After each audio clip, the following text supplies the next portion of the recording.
Since walking into a gum I at think the same time, here we go. does are we streaming already, David? Oh no, okay, Just began it. excellent. I will ask that one of the commission members volunteer as scribe. If I am leading the meeting, it's a bit harder to take decent notes, so I would appreciate an offer to assist as scribe for the evening if anybody is willing and able to do so. Don't all. Jump at once. Yeah. I will. Okay, thank you, Ted. I appreciate Sure. it.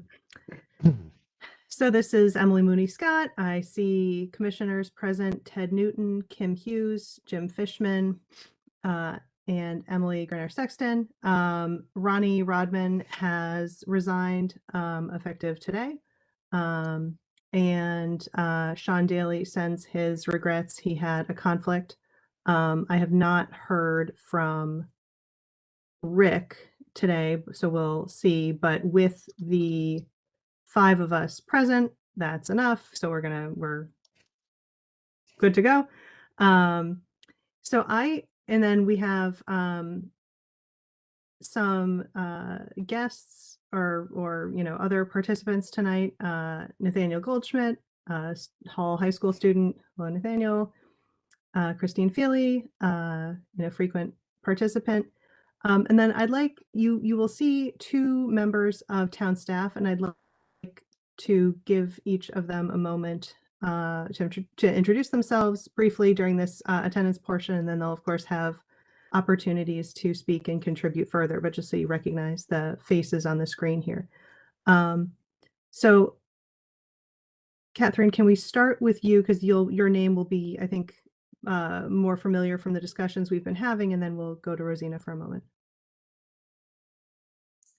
Yeah, thanks for having me tonight. I'm Catherine Diviney, the town's energy specialist, and I've been involved in some of these discussions around a sustainability commission.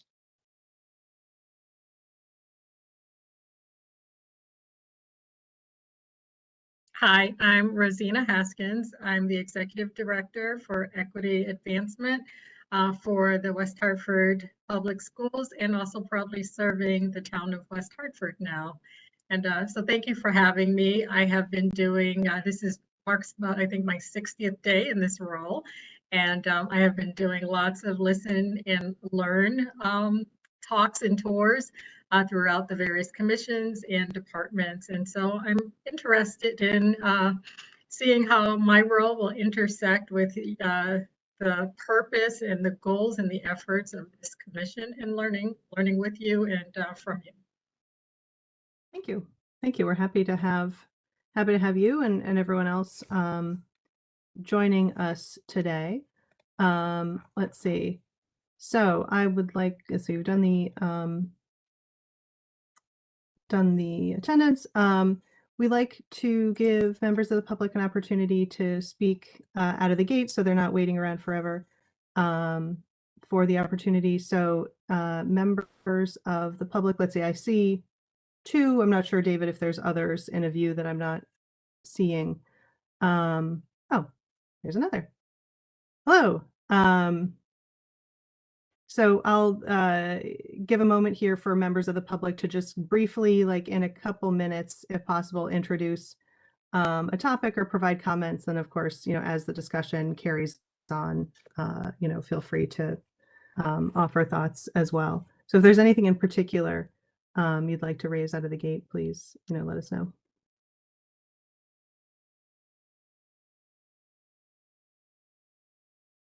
I want to say something, but if someone else wants to go first, that's fine. My picture is frozen. Oh, okay. Yeah, I was going to say, I see it's a familiar Yeah. voice, but the face wasn't quite matching up. Can't connect to the camera. I've had problems with my camera, so I'll just go off video because that's kind of weird to be frozen like that. But you can still hear me.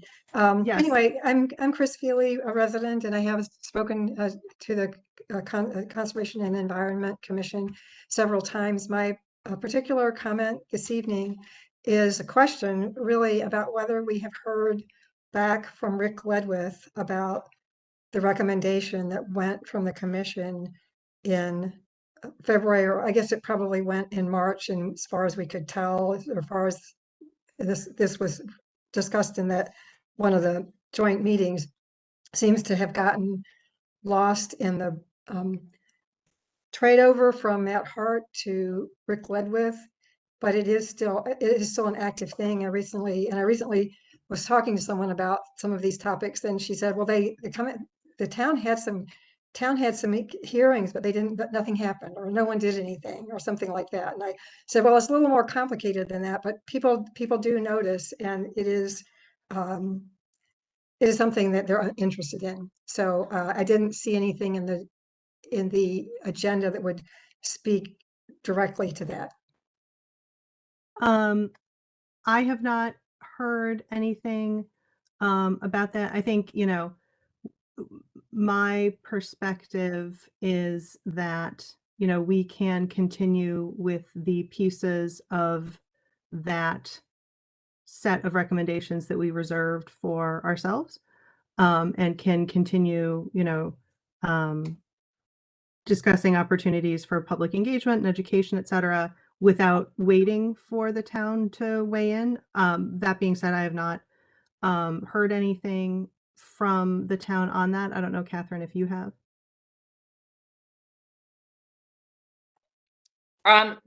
No, I haven't. Yeah. I was not following up on that. I said I'm not usually Yeah. an attendee of this commission. No, I don't mean to put you on the spot. It's just you have your ear to the ground in a way that day to day, in a way that, the others of us don't necessarily. No, I haven't heard anything on that. Doesn't really intersect my plant and facilities world. Got it. All right.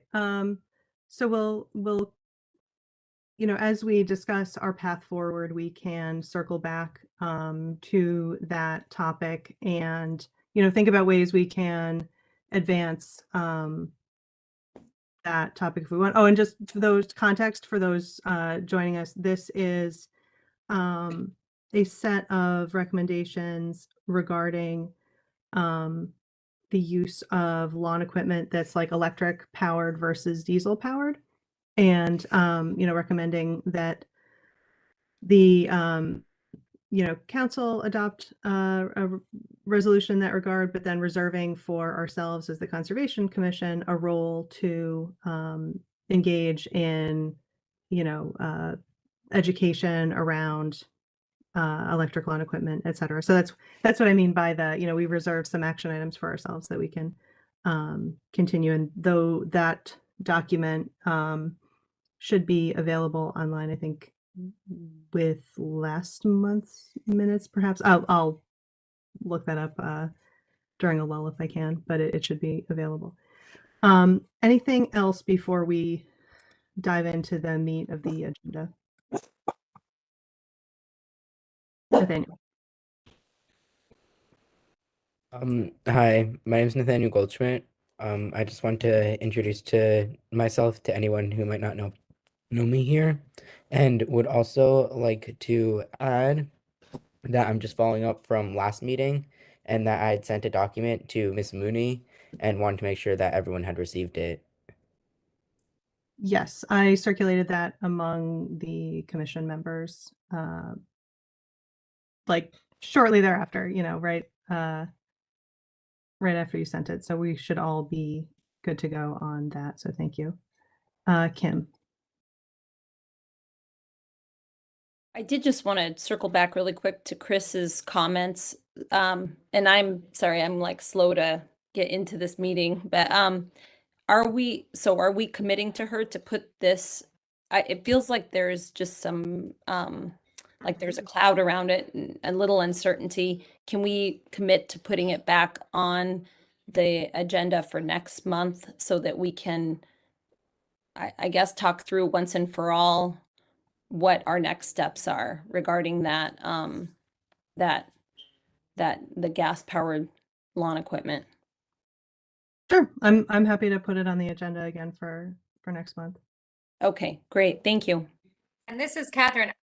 I'm happy to follow up on it if you'd like it to get somewhere within the town.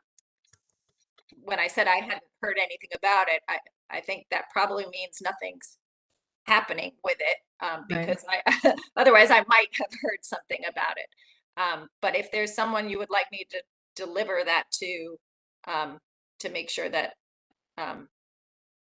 it's gotten somewhere, I'm happy to do that for you all as well. I think it'd be really helpful, I Catherine, think so. especially if we're going to talk about this again next month, because it would be really just nice, I guess, to see if there's been any reaction from Rick about the Mhm. resolution that was passed. Sorry, it wasn't a resolution, it was a recommendation, I believe. Was it addressed to Matt Hart? It might have been at that time, because it Okay. was right during the It was- transition. yeah, it was shortly before the transition. What's frustrating is that this document was produced before Kim and I became members. It was done in February or March. And you would think that someone should have reacted to it by now. It's kind of embarrassing to the town that they haven't even had a comment in response to the work that was done to put this together. It's it's October, right? I mean, and like, I think sort of in fairness to all the people working as hard as they work, I mean, there's any number of priorities, and if this is a priority for us or certain members of the public and not them, I think, the answer might be the kind of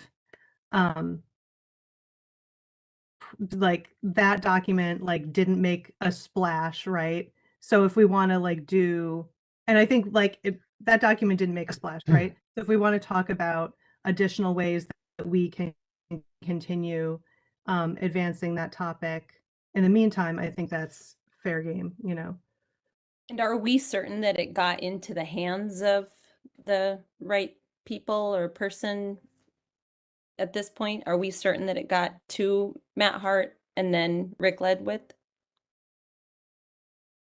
I'm not I sure did not about that. like, I didn't hand deliver it, it got like thrown up the chute several times, but I think part of our struggle is that we just don't have the staff connection that like, and part of the exercise here is to talk about like this is a good example of we don't unlike most of the other commissions, or I guess most of the other commissions that we've been in contact with, right? We don't have regular staff participation in the same way. So I think this is a good case study for why, as we move forward, that's something we'll need. I'm just going to jump in. Just, I hope this might clarify. I had asked Matt Masunis about it, and he had forwarded he sent a message to me saying that he forwarded the recommendation to the assistant town clerk and asked for, to have a cup of coffee with the new town manager. So actually it was, Rick Ledwith had already been appointed acting town manager, which I didn't realize until I looked at it, the message again just now. So one place to start might be with the assistant town clerk, because she was the person who was supposed to, that he did send a message to. That's just, if that is at all helpful or not. Sure. And I think, wait, is Catherine still? Oh yeah, WebEx Council is Catherine. Got it. Yeah. Yeah, Catherine, I think if you're, willing and able to, like, I'm sorry you've been dragooned into like serving as our staff liaison, even though that's like not, necessarily part of your assignment yet. But if you could help us kind of make sure it's reached the right mailbox, that would be helpful. Yes, I will make sure that Rick has a copy of that. And I just wanted to say also, I'm the staff liaison to the Clean Energy Commission. Sometimes when they send recommendations similar to what Chris said, you don't always get a response the first time. And so, the chair of that commission will follow up, or I will follow up. And then, if we're still not getting the response we want, to your point, Emily, maybe we positioned that incorrectly. So we kind of rethink the strategy and go about it a different way, or do something, that is not requiring a response, and just kind of move forward. Yeah, like I guess part of my struggle is that I'm, as we reread it, I'm not sure it like we weren't asking for permission to do our own thing. So I'm not sure it calls for a response in the way we've sort of been talking about it, that like we're not, like we don't need anything from them to continue doing whatever it is that we would want to do. So, you know, I guess we'll, you know, make sure the folks at town hall have seen it, but then in the meantime, we can continue, you know, advancing whatever goals we want to advance here. Okay, so I'd like to move on to the kind of overall strategic conversation, then we can circle back to some of these specific topical issues. So first, before we do that, we should vote on the minutes. So we have the minutes from September, and then also I've proposed amendments to the minutes from June and July to reflect Chris's comments at those meetings. You know, we had, you know, a very lean, you know, kind of wraparound CEC meeting for that larger conversation. And so the minutes reflected that very lean meeting, but I had been sort of confused about like where, you know, in retrospect, like where Chris's piece fit in. So Chris was kind enough to remind me of her comments and suggest that, you know, the minutes reflect them. So I've proposed amended minutes to reflect Chris's comments. Let us take each month in turn because some, you know, folks may have comments or may have been present at one meeting and not the other. So let's see, the meeting minutes from September. Do we have a motion to approve those? Motion to approve by Sexton. Thank you. Any second? Second. Any discussion? Hearing / seeing none. All in favor of approving the minutes from September? Aye. Aye. Ted did it. Okay. I did, Ted? yes. Yes, Yeah. I'm in favor, yep. Sorry. Okay, excellent. Thank you for that. Okay, moving on to the amended minutes for June. Do I have a motion to approve those? Or any discussion, you know, on that? Any preferences that we handle that in some alternate way, or any other discussion on the amended minutes?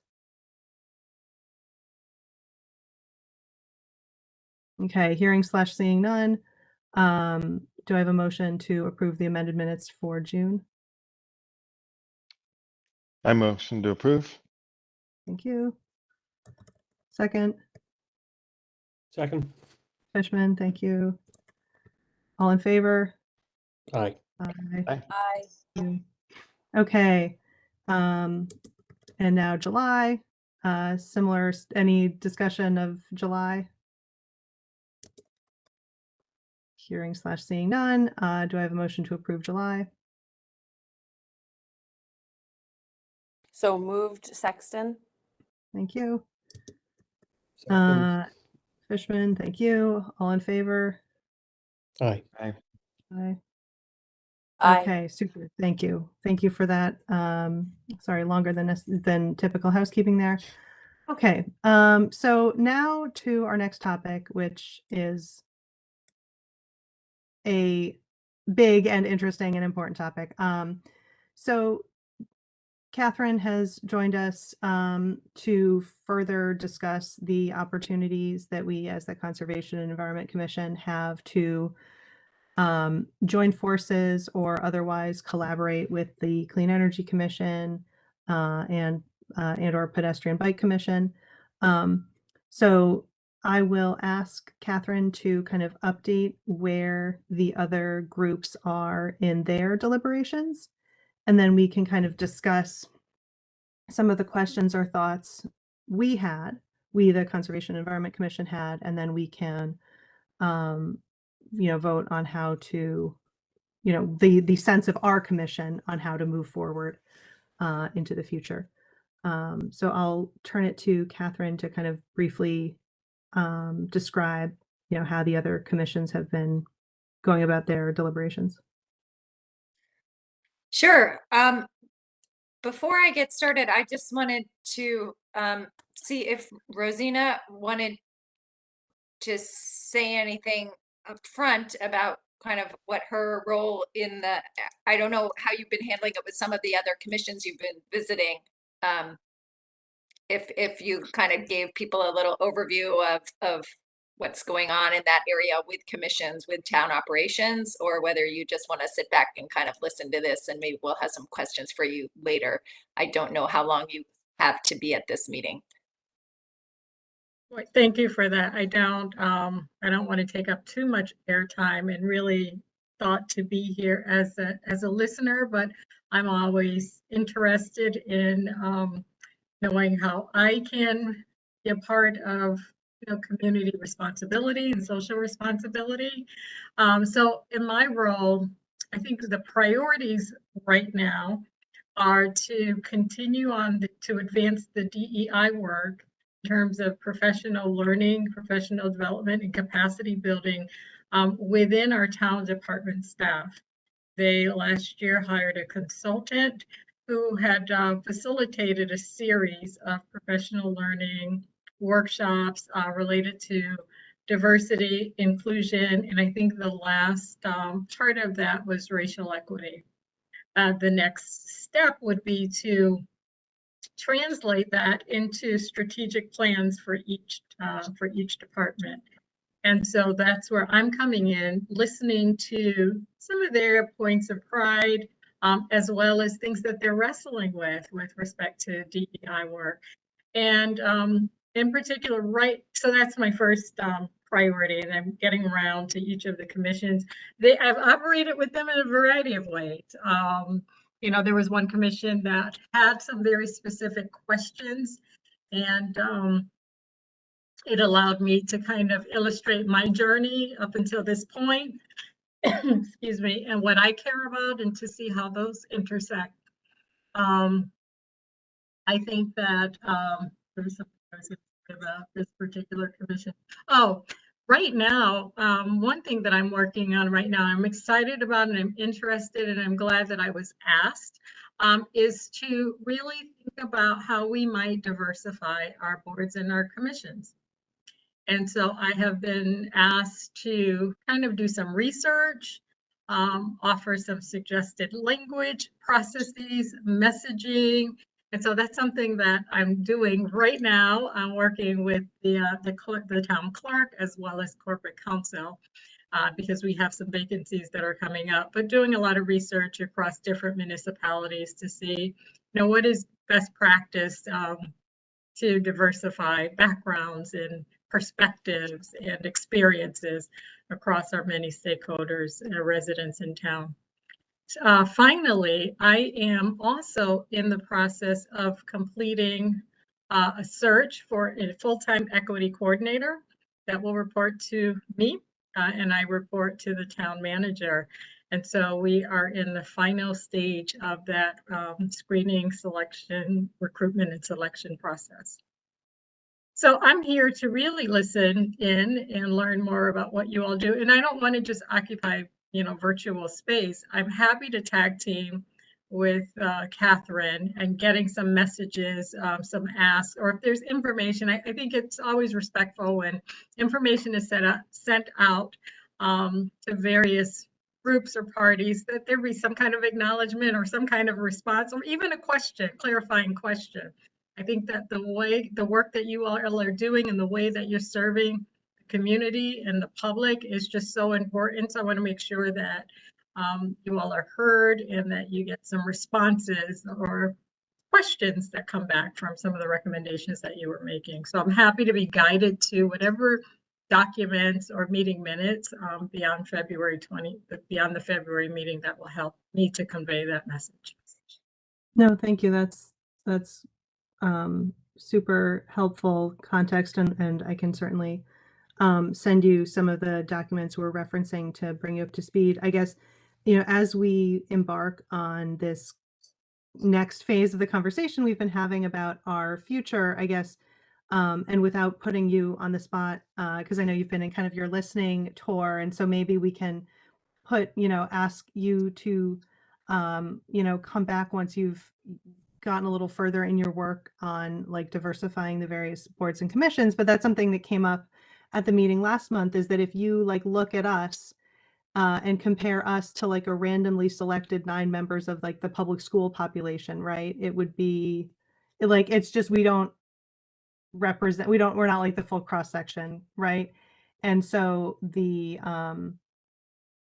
having, as we formulate our agenda month to month, but then as we kind of formulate our strategic outlook into the future, it would be super helpful to have a more diverse like set of viewpoints expressed. And in particular, I guess, one of the things that comes up with the Conservation and Environment Commission and came up in the Bloomington, Minnesota materials is that in some towns there's a requirement that some number of the conservation commissioners have some sort of like environmental or technical background. And so it's like the more you layer like the political minority representation and a technical perspective, it's like you're like the more kind of filters you apply, it strikes me that it might be even harder to like fulfill other diversity goals. And so anyway, that's just not to put you on the spot, because I know you're in listening mode, but that's I'm very happy to see you here, and I'm sure we'll like draw on your expertise as we try to formulate our strategic agenda going forward. Thank you for that. All of what you said is of interest to me, and I have, thanks to Catherine, I've dug into the Bloomington materials, looking at some of their exemplary models and ways that they've overcome some barriers. And, I think it's also important that as we're building capacity of our town leaders and our staff members, that if each member who's connected to a commission and to a board, that they might be able to facilitate ways in that we wear that or adjust that equity lens, so that we're looking around and we're seeing that we have people that are missing from the table, and that we can all be intentionally strategic about how to bring more voices and perspectives and backgrounds to these conversations. And and if there's someone who's really eager to learn, not to have them be excluded because of technical background and experiences. I think if you're willing to lean in, I bet you there's some opportunities that we just don't want to miss. Thank you for that. Okay, any further discussion of that before we allow Catherine to kind of provide an overview of what the other commissions have been up to? Okay. Okay. So, Catherine, take it away, please. Yeah, well, and I think it's wonderful what Roszena just mentioned, because it applies to all 3 commissions we're talking about here. You guys, Clean Energy and Pedestrian Bike Commission, all have vacancies at the moment. And then layer on top of that, the conversation we're having about possibly combining, which would involve kind of starting from scratch and appointing new commissioners to that new commission as well. So just to recap, I know that Emily did forward my update email around to all of you, so hopefully you had a chance to look at that, but I will just summarize that where we had left it at the July 25th meeting was that each commission would go back and in August have a discussion amongst themselves about the kind of 3 options that we had laid out, which was 1, to create a kind of mega sustainability commission with all 3 groups, and potentially also adding to the topic waste. And then there was the idea based out of the July meeting that we would create a mega commission, but that pedestrian, bicycle, had voiced some concerns in July that they might want to stay on their own. So that was option number 2, combine clean energy and conservation and environment. And option 3 was to leave all commissions kind of separate, maybe create a 4th commission. Again, that's more commissions, and then kind of have a roll up meeting or sustainability umbrella above that. And that was the 3rd option, which was kind of based on the recommendations of the Sustainability Advisory Group, a temporary group that met last year and made some recommendations to the council committee. So I apologize. I did listen to your guys' meeting in August, and I apologize if it wasn't clear what was supposed to happen there, or if you wanted me to be at your meeting.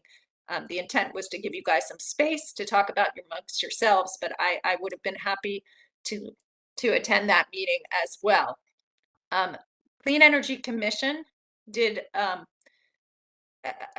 did not spend too much time on this. They are firmly of the belief that at least the 2 should merge, if not all 3. Obviously, they don't want to force something down Bike Ped's throat. They believe that all 3 would operate better together. One thing that they feel strongly about is they don't want to waste too much time like discussing this month after month after month, because they want to kind of make a decision and move on one way or the other, so that they can get back to the work that they're doing, rather than just be in this kind of limbo phase. Bicycle Pedestrian Commission, I did not attend their meeting either. They also, I guess, would have preferred town staff be at their meeting, even though the intent was to give them some space. They kind of decided at their meeting that they were not ready to join anything, and they would prefer to remain on their own. They do, however, would like some more input from the town, so I will be attending their October meeting, which is on the day after the holiday. I think that's the 11th or 12th. And I am here now to kind of answer any questions that you guys might have as you go through this discussion. I guess I'll just give it my sense of this is that there are kind of 2 things. One is the kind of conceptual idea, whether from a subject matter standpoint and from a breaking down barriers standpoint, the kind of issues and topics and recommendations and potentially projects that these 2 groups would be working on overlap enough that these 2 groups should merge. And that to me is kind of one set of topics, and then the mechanics of what that looks like follows. I know that some people feel like they have to have more information over here before they can make the first decision. So that's why I'm here. But the intent is not to make things more complicated than they are or need to be. So I'll just pause there and let you guys start a discussion, and I'm happy to field any questions. I thought it might be helpful, and I can share if you want, back from the July 25th meeting, we had some topics. We had a slide with a whole bunch of topics on it. We also had that kind of spaghetti slide. So I have both of those here on my screen, and I'm happy to share my screen if anyone wants to refer to those kind of slides as we hold this discussion. And I don't really know what you guys want to discuss, so I'll turn it back over to you, Emily. Okay, thank you for that. I think, Catherine, you had invited folks to submit questions. Oops. Mm-hmm. Okay, wait, hold on. What is happening? Okay, there we go. I was sharing my screen. Okay. Do you want it? Oh, I don't have to. No, I just worried that like I had done something when I Yeah. intended to. So this is good as long as someone's in control. I'm happy for that. Okay, so I know we had invited folks to submit. Okay, yes, thank you. The various diagrams, submit questions so we could kind of talk through them at the meeting, because I think, there are some questions that came up last month that we weren't well positioned to address, but now, we can, I guess, if folks. Yeah, so I can run through that. Ted did Yeah. submit a couple of questions. I don't think we need to like have the okay. slides. Like, I think we can just like look at each other if that works for you. Okay. Sure. Super. Thank Sure.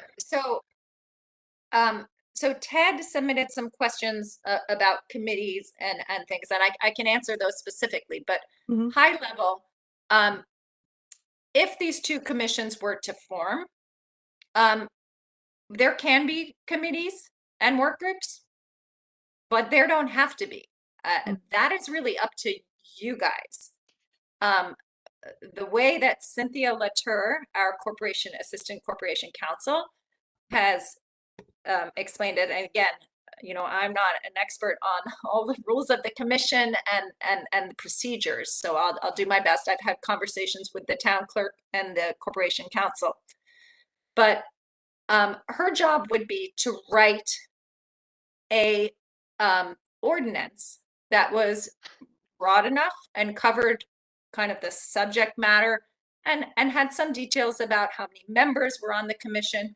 That ordinance might specify that the commission itself could form committees or working groups rather than having those approved by the town council, but it would not specify what or how many those committees or working groups are. Committees and working groups are normal operating tools of commissions. You saw that Bloomington, Minnesota uses them. You actually, Emily provided some minutes that we dug out for your own commission back from the 1973 and 1990s. And they were talking about topic areas and work groups, and they had some people assigned to different things, it looked like. So the way, and I can only speak in examples, but Cynthia and I work through an example where, say, these commissions merged, that commission would be subject to FOIA requirements and minority party representative like any other commission. But that commission might, for example, like Bloomington, Minnesota, sit down at some point in the year, beginning of the year maybe, and decide what their work plan for the year is. In Bloomington, it seemed like the commission's work plan had to get approved by town council. Here in West Hartford, that's not necessarily the case. The Clean Energy Commission, for example, has a work plan in its energy plan. So at the beginning of the year, they sit down, they know kind of what they're working on. So that is decided and approved by the commission. And in the course of doing that, you might decide that it's useful to set up some committees or working groups to help you work on those. And so that would give you the flexibility. And again, the intent here is not to complicate things, but make it easier and more streamlined for you to accomplish what you want to accomplish. And that includes maybe joining some topic areas that overlap in terms of forming one sustainability commission where you're not operating in 3 different silos, but also having some other meeting tools at your disposal. Kim, hold on 1 second. There's only one more thing I wanted to say, is that the way Clean Energy kind of discussed this was they saw maybe the entire Sustainability Commission, and I know Ted was thinking like this too, because he wrote an email to me shortly after the July meeting, that the full group might meet once a quarter. So, month 1, the full group meets, and then month 2, maybe those committees or work groups meet, and maybe the committees and work groups meet month 3, and then month 4, everybody comes back together again. And at those big meetings, you can do whatever you want. You can invite the mayor, you can invite Roszena, you can invite leadership and counselors, and you could have a town hall meeting. You could have an educational work session. You know, it could be topic based, but also the little working groups or committees would report back. So that just gives you a kind of a flavor, but these are not trying to add layers of complication, but trying to show you that there are tools out there that can make it easier to act on whatever work plan you guys have agreed on. Kim? Or is Emily supposed to call on Kim, or? Yeah, Kim, go, please. I can't hear you. You're on mute. Just a couple questions about things that I think we talked about in the summer. But something you just said. So if, just say, for example, that was what we decided on, you know, big meeting, little meeting, big meeting, little meeting. So would that be part of the process to decide? Well, it would only be the big meetings that would be subject to FOIA requests and need to be formally presented, and or is that one of the steps of the pieces of structure that would need to be addressed if this takes shape? Cynthia has indicated that the commission meetings are subject to FOIA and would have to have quorums present. The committees, depending on what you guys decide those committee or work groups are doing, would likely also be subject to FOIA. So a committee meeting might be just like having this meeting now, although the agenda would say meeting of the Environment Committee of the Sustainability Committee. You know, don't take those names. You know, again, this is all example, meeting of the Energy Committee or whatever. Yeah. Okay, so I think that kind of ties in. I'm a little bit confused, and this is my first time being on a commission, so everything you're saying though does generally make a ton of sense, and I could not be more supportive of like similar to clean energy, I guess, feeling that number 1 or 2, if that's what makes the most sense for everybody involved. That's where I'm at. I just want to put that out there. But back to the specifics. So those work groups that, you know, I've looked at as being a huge benefit of this new system, because you could be a little more flexible and identify some of these subject areas where, you know, it just, not everybody needs to be an expert, and they may not choose to participate on this work group, this particular work group, but that work group could reach out to, you know, and again, like an opportunity to reach out to anybody in our town, maybe specifically and intentionally reach out to people who aren't usually reached, and, you know, hey, come and join this group. You're not a commission member. You don't need to be, you know, youth membership, things like that. I think we talked about that. I just want to make sure I understood correctly. And then how does, I guess this would be part of the details, but if that, do those work groups, like the number of commissioners that, you know, must be present at a particular work group meeting, maybe those are details that easily can be worked out. Yeah, that's where I'm at. Yeah. Sorry.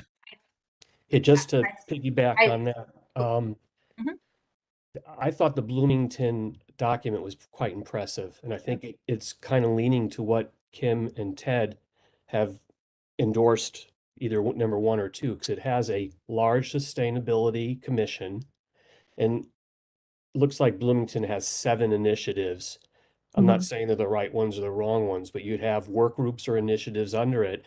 And if you notice, there's 5 commission members, I believe, on each of these initiatives.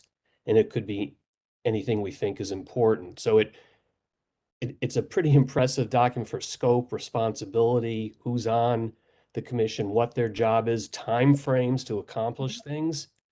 It's really a great document to piggyback off of, and I believe is heading to the large sustainability group and all these work groups, task force, whatever you want to call them, underneath. And I would endorse that as well. So I just thought I would kind of give you the third vote informal of the way that where I see this going.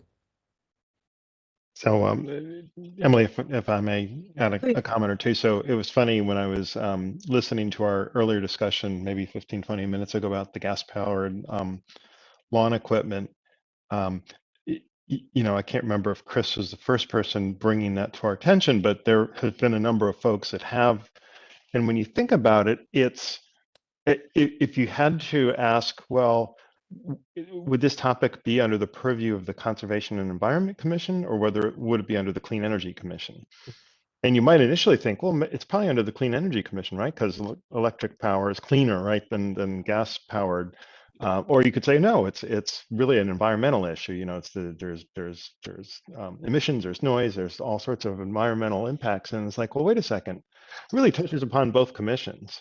And so many of our sustainability efforts don't fit into one neat silo or the other. And I think it just, you know, and the other part of this issue with the gas-powered lawn equipment is that, you know, we finally kind of got agreement on a resolution that we passed, and then it really didn't go the way it was supposed to go. And I, as Emily mentioned, it's really through no fault of their own. There's some transition going on, and maybe this is the highest level. But if we had one quarterly meeting where there was an expectation that somebody from the town would attend that meeting, and that there was also an expectation that following that meeting, somebody on the commission or number of folks on the commission would follow up. I just feel like there's so much an opportunity to put more structure around the type of work that we do, and that can be done at the commission level, and whether it's quarterly, whether it's every 2 months, whatever. But then the real kind of hard work, or the boots on the ground kind of work, it would be done through the committees and the work groups. Mm-hmm. And so, Jim, your question about, you know, how many, or you observed that there were at least 5 commissioners in the Bloomington case, and I can't remember if they had committees and work groups, but you know, for a commissioner, you could decide whether you wanted to participate in these work groups or not, right? Maybe you're more happy being the communications person, right? Or the town liaison person, or the one who organizes everything, or, you know, whatever. You can do that at the commission level, but then there's other people who really are more interested in rolling up their sleeves and going out on a Saturday morning and, you know, doing some, you know, mapping of wetlands, or, you know, I'm just making these things up. So there's opportunities for all different ranges, and I just think it would be a better use of our time and our talent and our interests if we had that capability. So there's a lot of people who don't want to be on a commission, right? They don't have the time to do it, but they would love to.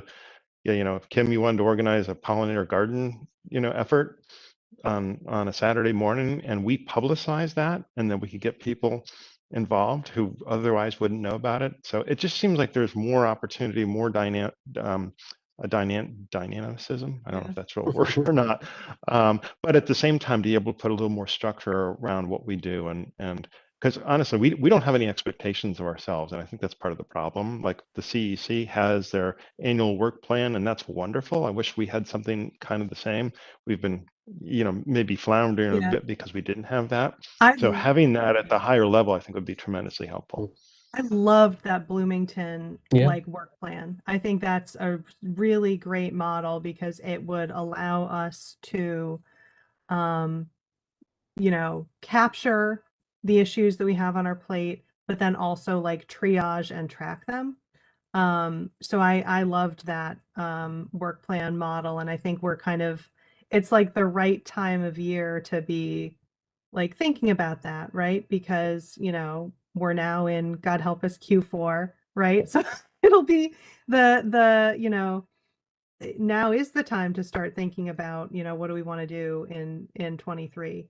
And you know, I think having that, you know, a divide and conquer approach where the issues are all captured and tracked would be really helpful. I guess let's make a answer the question. Sure. Can I just make a couple of comments? So, couple of comments that came to mind. We do have a couple of starting documents. I like the Bloomington one too, but just to point out, there is a clean energy plan, which, and there is also a whole host of recommendations in the Sustainable Advisory Group's presentation that was made to town council. That was kind of recommendations for a work plan. So we have two good starting points that could potentially be blended together.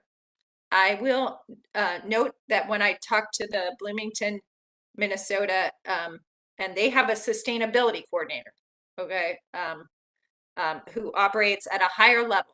And I know that some of our other towns have sustainability, like Manchester has a deputy director of public works, but we'll save that. Anyway, what was I going to say? So we have these starting points. What she did tell me was, and I don't know whether you guys took a look in their code. I think I sent the link to where it described what the Sustainability Commission did. And if you saw in the work plan, it said some people were working on changes to their scope. So I asked her, well, what are they changing about their scope? And she said they want to add two things.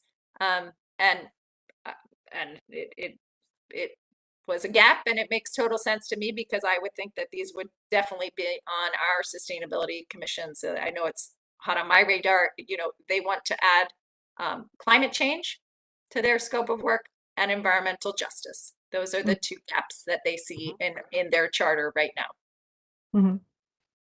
The other thing I will just mention briefly, we've been talking about committees and work groups. You know, the committee, the commission itself doesn't always have to be starting work groups too. For example, there might be work groups and initiatives going on already outside the town. So the commission could send a liaison there to network or keep tabs on what's going on, you know, and report back to the commission. So it doesn't mean that you always have to take stuff under your umbrella either, but it gives you a way to reach out and participate and maybe connect with some more people. And as this bigger, broader group, you might have better reach, and people will kind of remember who you are. Yeah, the one thing about the Bloomington that I would not like is having the town council approve our work plan. That seems deadly. We should be smart enough to know what we should focus on and not have to deliver a document and have the town council approve it. So let's not even let them know that that happens in Bloomington, Minnesota. Yeah. But I think I will just say, Jim, I think it depends, you know, what level of support and buy-in and resources you want to help you accomplish that work plan as well. For example, the clean energy plan was approved by town council, you know, so everything that they want to set out to accomplish, it's there. And, you know, so if you run into resistance, you can sort of say, well, it's in our clean energy plan. I hear you. I'm a little worried of bureaucracy and timing, and I just don't know how quickly town council would review and approve or question the things that we believe are important. Yeah, Jim, I totally can identify with what you're saying, though it seems like at some point we would run into that bureaucracy, as like, and it hurts, but it just might make sense to be proactive, and if clean energy has been successful with it, that approach, that kind of makes sense to me. But I hear you. Yep. Okay. and I don't want to get down the weeds in this. I'll just say that, you know, I don't necessarily wish for this new commission to get embroiled in, you know, a 1 or 2 year planning stage before it actually do something. And this is a struggle. I know that a lot of towns have, we often have this discussion with multiple towns at the table in some of the meetings I participate in through the Sustainable Connecticut program. And I know that Lynn Stoddard, the director of Sustainable Connecticut, and I share a lot of the same feelings. We get trapped all the time with the notion of, you know, should we spend more time planning or should we just go do something? You know, so we're constantly like, you know, you got to do both. So Okay. And I guess, so it strikes me that, as I think Catherine acknowledged a couple times at the outset here, there are really two questions that we've sort of been bouncing between, which is the like joining forces question, and then whether or not we join forces with any other commissions, what does that thing look like? Right. And so I think we got a lot of great ideas from Bloomington about like, what would that thing look like? But I guess my preference personally, before we get too far down the track, would be, I guess, again, speaking for my preference personally, make the decision that the clean energy folks are at the table with us and have them be part of that conversation about what happens next and what it looks like. And I guess I would have been just as happy having the bike ped folks part of that conversation too. But it sounds like they don't, want that. They'd prefer doing their own thing, which is, again, speaking only for myself, fine by me. And I'm sure we'll Well, have and an I opportunity might to have talk about more, I might have more information on that after I meet with them on October 11th. Mhm. Yeah, particularly if they know that both the other commissions are leaning toward a larger group model. Would love to have them be a part of that larger group model, but if they know that, maybe that will change their mind a bit. True. And also, Emily, how do you weave in the waste management ideas, subtopics, working groups? Is it just they're important topics that need to be woven in somehow?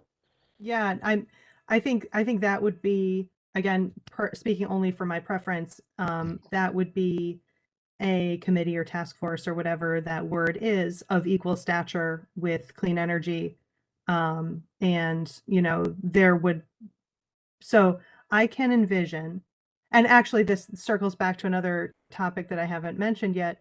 I had a good conversation with Todd Dumais, of the like planning staff, about our historic role and our historic interface with the TPZ wetlands function.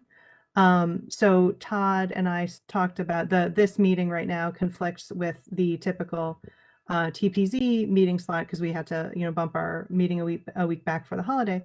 But that, we can, as we kind of get the wheels on our new bus and move it forward, we can have, invite the planning folks to a meeting and talk about how to interface with them. But that like land and wetlands piece would be a subcommittee or task force, not the whole mission the way it was 4 years ago, right? Mhm. So, Ted, you were there, right, when Well, that was yeah. our whole focus. And that's really what kind of started our internal discussions Exactly. about this this is awfully technical stuff and we're not really adding a whole lot of value to it. So Right, now right. if this were a working group of professionals or people who are just so incredibly well-versed and interested in this type of topic and could provide some value to TPZ. I mean, maybe it would be a working group with TPZ as opposed to our working group, but in any case, there would be an opportunity for people to be able to serve in that function. Yeah. I don't think we were the right people for it, honestly. So I guess my preference, or like what I would advocate for, the new thing going forward, is that we would have, the commission, call it sustainability or whatever else, with the task forces within it. Clean energy would be, one. Waste would be one. I could think of like land management and wetlands being one, and that would combine some of the concepts, Chris, you raised in your written comments about municipal land management, and our historic wetlands role to the extent any existed. So we can use some of the framework that the Sustainability Advisory Group, they had their recommendations and like several different topical areas, some of which I think were more suited to our ambit than others. But we could, kind of use that framework to organize our, subsets, whatever the word we end up using for that. And I think it's also important to recognize, again, that what those committees are might be based on what you decide the work plan is. So maybe at the first broad meeting of this commission, where you sit down with leadership and decide what are the hot issues that we're going to work on, what is critical, you know, to your point, Emily, it's likely to be energy efficiency and maybe it, you know, a low income role there is what the Clean Energy Commission is focusing on right now. But waste is going to be a big one. And I know that there are a lot of people on the Clean Energy Commission who would like the opportunity to be on both of those commissions, you know, because they're huge climate change issues to, you know, as we start transporting waste and landfills and again, environmental justice issues there. So, you know, I think, and what it, you know, maybe there's a policy issue somewhere else that might dictate what another committee or work group looks like. I see that Rick has joined us. Hello, Rick. Hello, everybody. Sorry I'm Hello, late. I hello. was at That's an all right. NBC meeting. No worries. That sounds like a good reason. It was a good meeting. Oh, good. Yeah, and water resources. Hey, another topical area near and dear to everyone's heart. So Rick, just to catch you up, we have oh gosh, it's been a good hour. Hey, Rick. Okay, so we're talking about the you know, the topic that's been on the agenda for several months now about combining. Before Rick joined, I was, you know, leaning towards, you know, fairly soon kicking it off for a like, are we ready to vote on whether or not to combine, so that these conversations about what happens next include, you know, kind of everybody who will be combined with us. So, and I guess, Catherine, just to make sure we are aligned with the other commissions and what, you know, kind of town staff and corporation council need from us as they think about their work on the new ordinance. Like, my understanding is that, you know, like we had on the agenda for today to kind of vote on a path forward, and, you know, Clean Energy has already voted to combine. Bike Ped hasn't yet, or I guess they're not inclined at this time to combine.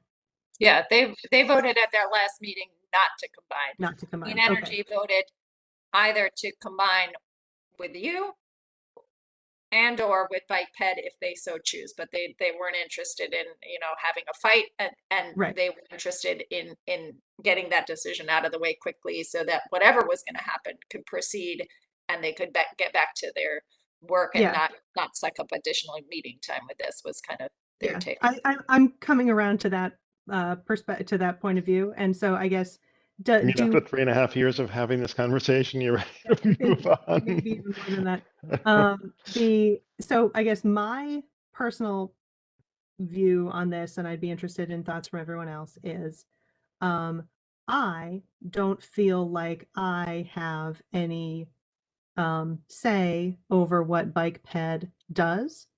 So the whole notion of like combining with Bike Ped or not combining with Bike Ped as something that I would vote on strikes me as a bit awkward. And so I guess my framework would be like, do we as conservation and environment want to combine with whoever it is that wants to combine with us or not, with the understanding that that may or may not include Bike Ped, and I'd be perfectly happy either way. It kind of depends on them. So is that what are everybody else's thoughts along like what we should be voting on at this stage? I second your motion already. Okay. Be done. Yeah. I third. I think Bike Ped has proven time and time again that they prefer to be independent. They have their own specific mission that doesn't necessarily overlap with what we do. They are a motivated, independent group, and there's no point in trying to get in their way, in my opinion. I think that we have our discussions, we do our thing, and you know, they're clearly separate from us. And there's, I don't see any reason to mandate or incorporate them against their will, even if we had the opportunity to do that. So I think we vote to move on and let them, you know, Yeah. be their independent group. Ted or Emily, any additional thoughts?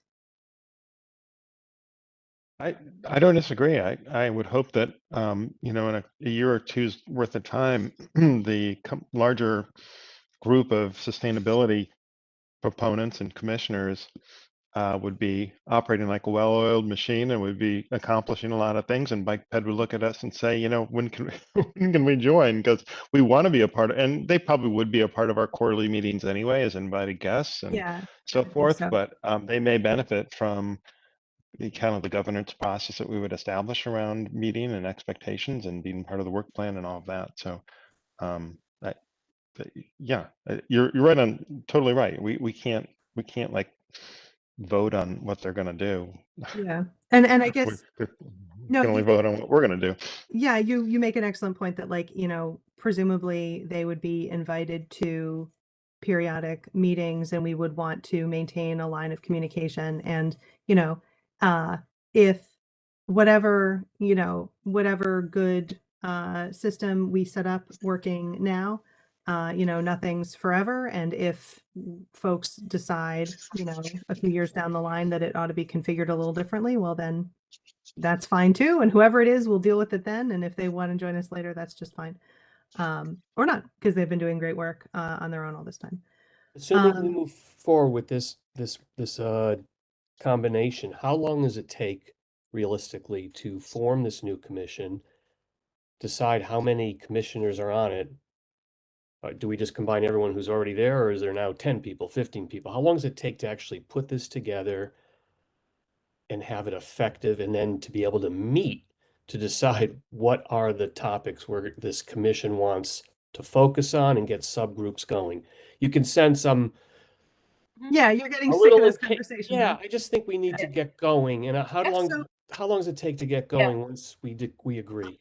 I It don't would- think it has to take long. Because it'll take a long time to draft the ordinance, but I think there's nothing preventing us from saying the meeting at the end of this month is a joint meeting of the both commissions, and we discuss jointly what we should be working on going forward. I don't think there's anything to stop us from, you know, inviting, like, to having joint meetings, you know, starting next time. No, and I think, you know, if we're going to proceed, you know, Cynthia is going to need some feedback on certain things to put in the ordinance. So we'll have to answer some of her questions. Like, Jim, you mentioned how many people, you know, so we're going to have to start thinking about how many people do we want on this commission? You know, we can look around. Manchester has 15. Bloomfield, Minnesota has 12. I think it was 13. No, 11. 11. You How know, big is the CEC? the Clean Energy Commission, Yes. it has 8 members, but 2 are staff, so 6. Okay. And we have 8, right? 8 or Well, 9. We lost only Ronnie have- effective today. we're But- losing people as we speak. It's the perfect how time. many- No time how like the many- present. But just because We that's have six present now and only 1 missing, right, Sean? I think you have approval for more, though. I thought it was a much bigger commission, right? No, we do, but we've been in a holding pattern for renominations for the Right. last few months while this conversation has occurred. So I guess my recommendation, if we vote to, you know, combine with clean energy, would be to convene a joint meeting at the end of the month and, you know, discuss, you know, have substantive conversations, which, like, we do, you know, plan to get to at the end of this meeting, like, have substantive conversations about the clean energy stuff, about the composting stuff, about the electric lawn equipment stuff. And then presumably we would, you know, she or whoever else would be welcome to join us. But, like, if Cynthia has questions or comments as she's working on the ordinance, I could be in touch with her, you know, offline, or she could join us. But, like, that work to draft the ordinance, like, doesn't have to hold up the conversations that we would have about the work we want to do. And, Right. you know, it wouldn't, I ran into Steve Sack at the ice rink, and we, you know, had a nice conversation. So I want to invite, you know, have those folks at our meetings and start working together. And what an opportune time for better representation on the commission by minority, you know, social, you know, just a better representation of men and women and race on our commission. So it's perfect timing, isn't it? Yeah, totally. So I do want to flag that if we rewrite the ordinance and create a brand new commission, it is a brand new commission, and there will be an entirely, this was something Cynthia wanted to make clear. Existing commissioners are not necessarily guaranteed a spot on that new commission.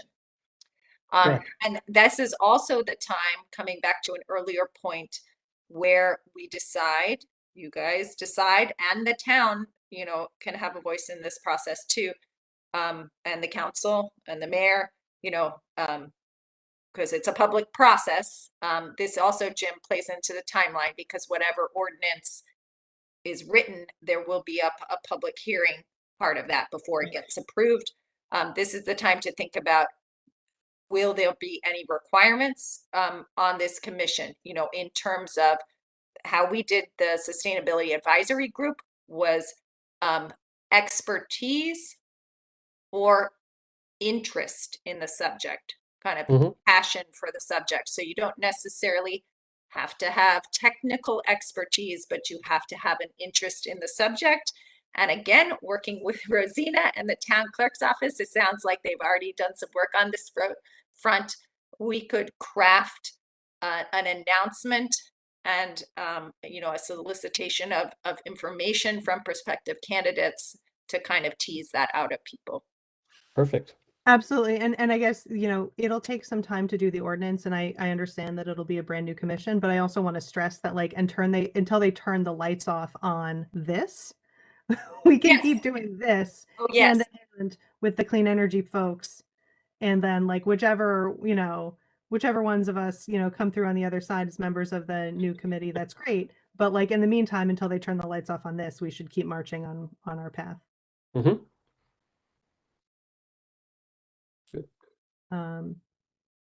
Okay, I move that the Conservation and Environment Commission signal to town staff and the other commissions that it is in favor of merging with the Clean Energy Commission and or the Bike Pedestrian Commission, you know, at the at the election of those other commissions, that we're interested in merging with one or both of them, you know, going forward.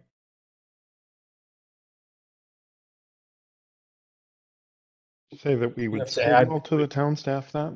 Is that what you said? Okay, so I guess since I'm struggling with the verbs, because, you know, to Catherine's point, like, we can't write the ordinance and get it approved ourselves, right? We would need to, it would have to be like a public process that we, the Conservation and Environment Commission, can adopt a resolution expressing our preference to merge, but that, like, I guess, you know, we can't like, I may be wordsmithing and making it too complicated, right? Which I've been known to do in the past. I guess my point is that, like, coming out of this meeting wouldn't be a merger, it would be our, like, Initiate the process. To initiate the process. That makes sense. And also with the objective to have one sustainable commission. Perfect. Wouldn't you want to add that language somehow there? Look, Emily, you're a lawyer. You can figure out the language. Yeah, making it too complicated. So we, as the Conservation and Environment Commission, adopt a resolution to initiate the process of merging with Clean Energy and or Bike Ped into a unified sustainability commission. Does that work for everyone? Would you read that again, please, Emily? Read it. No. Sorry, well, I'm trying to write this down because I think this is an Yeah. important thing to have in our minutes. So. No, it absolutely. Okay, so that we as the Conservation Environment Commission adopt a resolution to initiate the process of merging with clean energy and or bike pedestrian into a larger sustainability commission. Thanks. Thank you.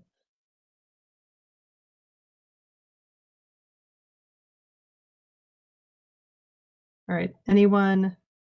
You mind if I just read it off again? So Please, yes. What's in our minutes matches what we're just about to vote to. So Chairman Scott motioned that we adopt a resolution to initiate the process of merging with the Clean Energy Commission and or the Bike Ped Commission, or is it committee? To form commission to form one sustainability commission. That it's simple as that. Swap. Sounds It's pedestrian bike. Pedestrian actually comes first. Yeah, no, I thought because I wrote a pedestrian bike, so because I remember they made a point of that in our July meeting, so but I must have said it differently. So okay. PVC. PVC. Okay. Yes, that sounds good. Okay. To me. Any further comments or discussion? Do we have a second? Second that. Yeah, go for it. Okay. All in favor? Aye. Aye. Okay, that I heard an aye from Rich. Emily, what are your thoughts? Rick, rather.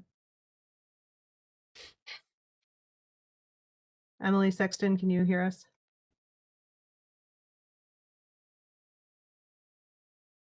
I'm so sorry. I can't. Oh, I was okay, having trouble getting off mute. I apologize. No worries. Okay. What is your vote so we can capture it in the minutes? To merge or not with let's see, did you catch the verbiage, or should we ask Ted to read it?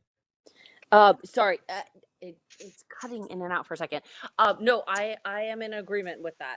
I think that would be, the merging would be great. Okay, super.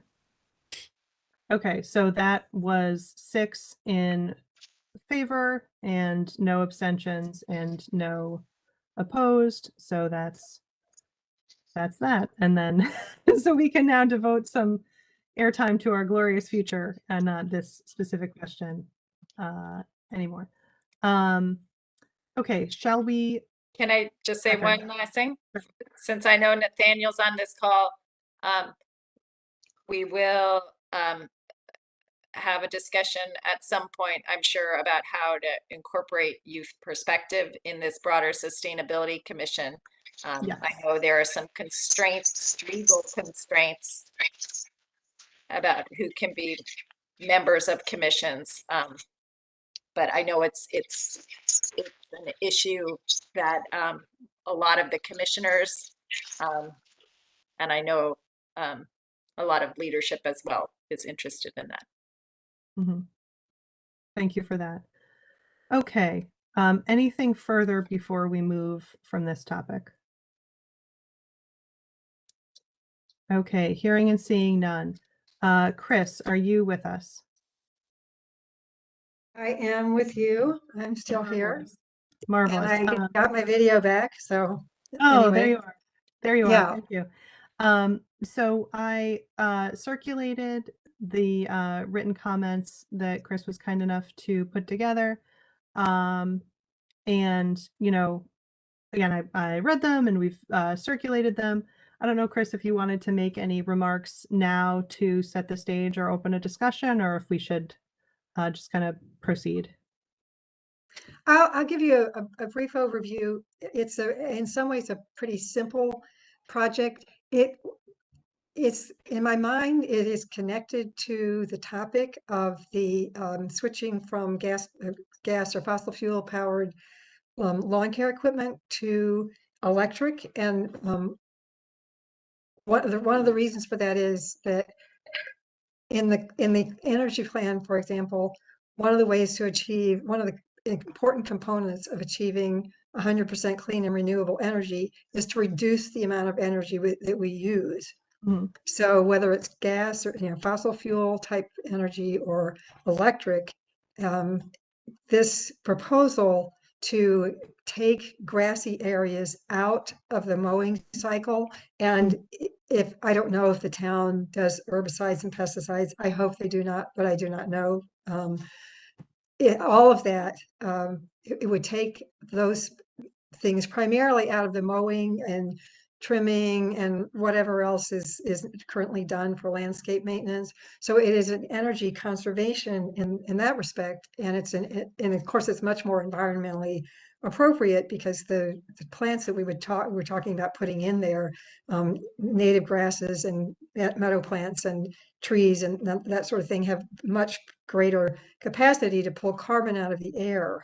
So it's all, again, it's all involved with lowering greenhouse gases. There has to be drawdown of carbon in the air, and turf grass really does not do that well. So that's kind of the overview of that. I could see it having going in stages where there would be maybe a few pilot plots, and that could be decided on in conversation with Parks and Recreation, because some of it at least is, some of that would be in the parks, and there are spots in the parks, other pieces of it, and just in general, parks would be involved. I think some of the other areas might belong to other entities. But it's actually in some ways a relatively simple proposal. Yeah, no, I guess I should show you a picture of my own front yard to express my love for milkweed and other native plants as opposed to turf grass. So I thought this was a great idea, and I thought it was very like, in contrast, not to like circle back to lawn equipment again, but like in contrast to the lawn equipment piece, the town owns umpteen acres, in some of our parks, and then there's the like, other municipal features, and even holding aside all the many public school campuses. I don't know how many acres of grass the town owns, but it would be considerable, right? And so, as opposed to attempting to modify the behavior of, thousands of private citizens, it strikes me as like a much more manageable, discrete, like I can envision, making progress on this point and kind of using that example to help homeowners think about like what to do with their own land, Right. that it can be clean and attractive, and also like, look at these butterflies. It's pretty. It's pretty. Yeah. It's And you can make it, I think, highly visible. I mean, one of the things I think it would be important for early projects would be ideally that they would be spots that are very visible, Mhm. and that they could function as models for the immediate neighborhood Right. around them. In some cases, if not all cases, sometimes there would be spots that are not necessarily identified with a specific neighborhood, but it certainly has the potential for that. Mhm. Let's see. I think Kim was first, and then Catherine. Sorry. Oh no, there you go. Oh yeah, sorry. So this is actually a very big topic, and I have probably spent like the last 7 years Mhm. on this very, very subject. So it would take probably at least like 20 minutes to provide you guys with all of the background information, at least that. And I'm not really prepared to do that in an organized way. You probably don't want to hear me take up all of the time.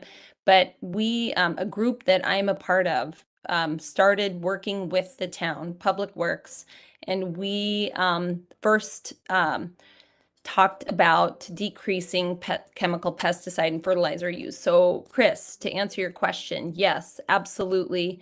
chemical fertilizers and pesticides are used on our municipal properties. In fact, at our push, there is a list that you can access. It's probably not very visible, but it is on our town website, and that is as of like a couple of years ago. I highly recommend all of you go and look. You will definitely find all of our children's athletic fields on that list. Okay. Oh, wow. Yep. And there are reasons for Oh my that. gosh. There's a lot of background. This is a very big topic, and there are a lot of reasons for that. Several fields are maintained using organic and natural methods. That was also at the prompting of our group. Probably that began maybe 5 years ago. And since then, you know, a lot has happened. We have also worked with Public Works on doing exactly what you're suggesting, converting grassy space to a garden, a native garden. And yes, you are right on. Like all of those things are true. And it is it's a simple thing. It is not an easy thing. Right. The way you're highlighting the schools, that as well, like is a huge opportunity. So a lot of this work in some small, you know, maybe in pieces is being done. I know there are other organizations like the Garden Club, like even Parks and Rec have, you know, different parks organizations are doing different things. We recently have tried to combine at least ourselves so that we can start talking and seeing where we can work together and be more efficient, right? The one key piece now, Chris, with you bringing this to our commission, and here I am on the commission, is this idea that our Conservation and Environment Commission could play a role in promoting these, you know, this land management style, could help, as I think Emily mentioned, take some of this, you know, these lessons learned and translate this for residents and offering them advice, and this is how you do it. And you know, we're not telling you residents not to use chemical pesticides and fertilizers, but if you do, we should let you know that it's very harmful to your health, your pet's health, and the health of our entire environment. And so when we then go into the conversation about lawn equipment and stuff like that, yeah, like it all, I agree with you that it weaves in all of these important themes. That lawn equipment destroys soil health, which makes our town less resilient when, you know, we're, you know, either in drought or in flood, and you know, no longer in between. And that's, none of this is, you know, hitting at one of the issues at the heart of this, and that is, where are our green spaces? Where are they? Are they in all parts of our town or in just some parts of our town? Because there are many, many statistics that tell us how, you know, your access to green spaces or your proximity is like directly related to your health. I just saw an article about asthma in the newspaper. So yeah, super important, a very critical environmental justice issue. And I did just before I turn it over, sorry for that big background. I'm just, that's my way of saying I completely support everything that you brought to the table. I'm an environmental educator. Just for anybody who doesn't know, I teach at Westmore Park, and this is just a big part of my life. And we have a conference coming up for Connecticut State environmental educators, both formal and informal. And our theme this year is promoting culturally sustainable and sustaining and decolonized environmental education. So this is where we're at in environmental education. We are teaching like the next, you know, CEC members right here, and this is where we're at. So I would love for our commission to take steps down this path as well. So Roszena, I'm so glad that you're here, and I couldn't imagine that, you know, we absolutely need you to be here with us. Thank you. Great. Thank you, Kim. Catherine, you had comments? Catherine, you're on mute. Thank you. I was just going to say, quickly to draw a parallel with the Clean Energy Commission on something like this, we often use the phrase for the town to lead by example. So, you know, when it comes to energy efficiency campaigns and stuff like that, when we're doing an educational workshop or something with the library, for example, I might present and talk about what the town's done in the energy efficiency world and how much we've saved and how that makes us more resilient and cleaner and greener. And then we provide some education. Again, this is education. This is not telling people what to do, but it's helping provide the information so that other residents can make those sustainable choices too. So you focus on the town leading by example and encouraging residents to do the same. Oh, sorry, no hand. So I guess, you know, Chris, thank you for giving us this written product to like sink our teeth into, and you know, Kim, obviously you're a deep source of information on this subject.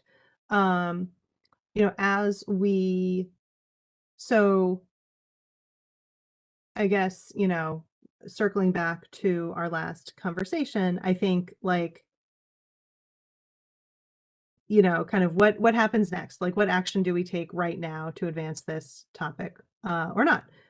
So I guess my preference or recommendation would be that we adopt this topic or this concept of municipal land management and like fostering native vegetation on municipally owned land, that we, you know, take this on as a project and like a steady agenda item going forward, and we can, you know, reserve a spot for it at future meetings and talk about like how to advance it. So, you know, one item that comes to mind for me about how to advance this would be, you know, presumably somewhere, maybe it's a GIS layer or what have you, there's a map or something of municipal land. And so if we could say like, all right, well, obviously we're not gonna replace the soccer fields with like a milkweed patch, but so we're like explicitly saying like, here's the soccer fields, here's this, here's that, these are the areas, you know, or kind of here's all this land that the town keeps as grass, and like we grant that some of it is necessary for other purposes, but not all of it, and kind of have those numbers at hand. And I presume it's a GIS layer or something that we could, that this is like valuable information, but I see Catherine, you have your hand raised. And you're still on mute. You're muted. I love all your ideas. Yeah, I was just going to suggest also that maybe if this is an issue, you might want to invite someone from Public Works to your next meeting to give you a little primer on all this, because they might be the repository for a lot of the information. And also, you know, think about in the kind of structure that we've been, the new structure, or, you know, it doesn't, you can still have a structure even within your commission. If a group that Kim's working with, and if there are people outside of your commission who are already working on that topic, again, you don't necessarily need to be, you have to figure out what level your group wants to be involved in. You know, if people are already working over here, there may be some policy type things you can do, or but I would suggest connecting with the town first and finding out what's going on before you dive right in. Yeah.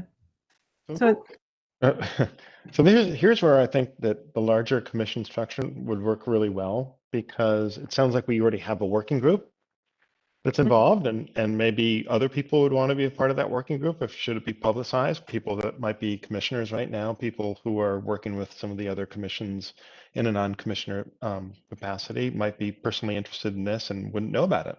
I didn't know about it until you just brought it up, Kim. So it's a great thing. So my concern with it with the commission taking this on as an agenda item, let's say for next month, is are we going to get in the way of this working group that seems to be making progress on their own? What are we going to do that they aren't already doing? Are we going to possibly hurt their efforts by getting perhaps a more official type commission, to have conversations? We don't want to work at 90 degrees from whatever they're doing. We want to be able to facilitate their efforts. And it may be that having them continue to do their work until we know how better to publicize these types of things and put that into our work plan for 2023 or something like that at a larger sustainability commission level. I just want to throw that note of caution out there, that just having somebody coming from the Parks and Rec department to talk to us in October, if they're already doing that with the working group, I just, I don't want to undermine what you're already working on, Kim, and somewhat successfully. And Chris may not have even known about this working group either. So Chris, maybe you've got another opportunity through, perhaps a much more immediate group like Kim's group to facilitate what your goals are too, which are totally consistent with the Sustainability Commission or whatever we're going to call ourselves goals. It's just that who actually does the work and how do we get it done the most effective way possible. Ted, I think what you're saying makes sense to me as well. So this work is happening, it's ongoing, and I think it, given kind of this status or this special place, eventually as an official working group, could only like elevate this topic. And like the way I see it, Chris, or I don't even know if I will be on this. I don't know where I will be at this point, but there, we already have members of this working group, in place, and Chris, could be one of them. Absolutely. So there is a lot more information involved. Absolutely. So I do think like putting this on the agenda, it may not be just helpful, So Kim, I guess to understand, and obviously, I think Ted's points are well taken about how we would want to be, we would hate to work at cross purposes with a group that's already like up and running. Would a reasonable first step in your view, Kim, be to like, for you and some of your colleagues on this other group, join us at some future meeting to talk about your efforts so far, and if there's a way for us to plug into those efforts, or, kind of, it may be that we should work together directly, and it may be that there are things that like that team is already working on, and so we should work on this kind of tangential issue. Like, what are your thoughts on how to integrate best? That's a good question. There is a group of people who represent lots of organizations in our town, and I am one of them, and so there is a lot going on right now. I would just suggest that a first step might be, and I don't know when it makes sense to do this, so I, just trying to think through what this process will be like. If next month, if I heard you guys correctly, we could possibly be meeting next month with Clean Energy. Yeah, is that what we said? I'd love that. Is possible? Then, and so depending on what, where we want to put our, if next month we are having discussions about where, where we might want to focus our energies, I would suggest, like just kind of a summary of where we are at with the various groups and the work that we've done in West Hartford, might be a good starting point. Kim, might I suggest maybe you want to go back and check with that group and sort of ask them what role they might see a commission like this playing, and how a group like this might help their efforts, and you could report back on that whenever that meeting happens for you, if it's October or November, whatever. But it might be able, then you might be able to get their input as to how a commission might fit in, or as Emily said, do something over here to bolster the work you're doing over there. Mhm. That makes sense. And I don't want to mislead anyone. This is not a super formal, this is a network. We are not an organized group together with anyone at the center, and definitely not me. It is like the desire to protect and care for our land is what is at the center of this network of people. So I would, in some form, that makes sense to me, go to them and put this opportunity in front and then report back on that. Rick, you had a comment? Yeah, hey, thanks. So I've been here the whole time, even though my video's been not on. So I think what's missing from this conversation so far is the steps to initiate and affect the type of change that we're discussing. I mean, we're talking about groups, and I hear the word work, and all these things that we're going to do. But I think really the way forward has not been discussed enough, that it provides a combination of groups any path, right? I mean, the way to get the town to change grass to a wooded area, or to actually impact change, is going to be through the budgeting process, through the planning process, through the town council, through public works. And I think that what I don't hear anybody saying at this point is, what are the steps that we need to take, or that anyone needs to take, to affect the type of change that we're discussing. It's great to have ideas, and it's great to say, butterfly pathways, and changing the landscape and all that. That's great. We all agree that there's benefits to that. But when it, what I don't hear are what are the budgetary issues, who's implementing it, what kind of steps do we need to take to get in front of the town council to have them approve a new item on the budget, or whatever. How do we get in front of Parks and Public Works to say, well, we want to take this area, we have to create a defined area. So there's the area, this is the plan, who's gonna pay the landscape architect to design that plan, and who's going to put it in front of the people that are going to need to make the decisions. That's the work that we need to start planning if we're going to start to do something like this, right? And the ideas are great, and all of us sitting around here saying we have a group here, we've got a group here. Those are great. Those are great. But maybe the next meeting that we have is, okay, what are the steps necessary to affect this actually to change? Yeah, and that's where the public works folks would come in, right? So that I feel like we'd need okay, sorry. I see some folks trying to say, yeah. Yeah. Yeah, if I could just continue this thought for a second. There's I think a sequencing, so the step one, which I think is the step we're on now, is this a topic we'd like to explore further? The answer from me is yes, assuming the answer from everyone is yes, this is a topic we'd like to explore further. I think there's at least two fundamental questions we would have. One is, what's been happening in the community already, which is where Kim and her colleagues come in, and what is the kind of governance framework for this land? Like, what is the land? How is it managed now? And that's where the DPW folks come in. And then once we kind of understand the framework there, we can say okay, how do we want to overlay our efforts to advance, these issues, now that we kind of understand the topic a bit better? Because I don't think we can take any action tonight. We don't have all the background, but it sounds like there's a deep bench with Kim, and there's a lot of resources with DPW. Anyway, Kim, you looked like you had comments.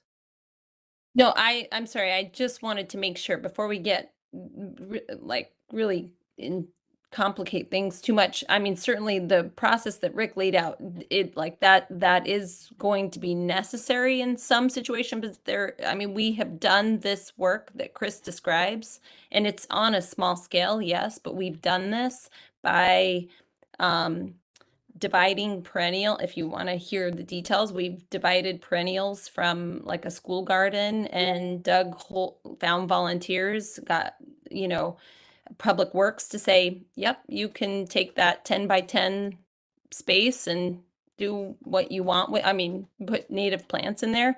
And we dug them up, free labor, free, and they went in the ground, and they're there now. And actually, if you guys, if you go into Town Hall, the parking lot, there is a long strip that is kind of parallel to North-South Main Street.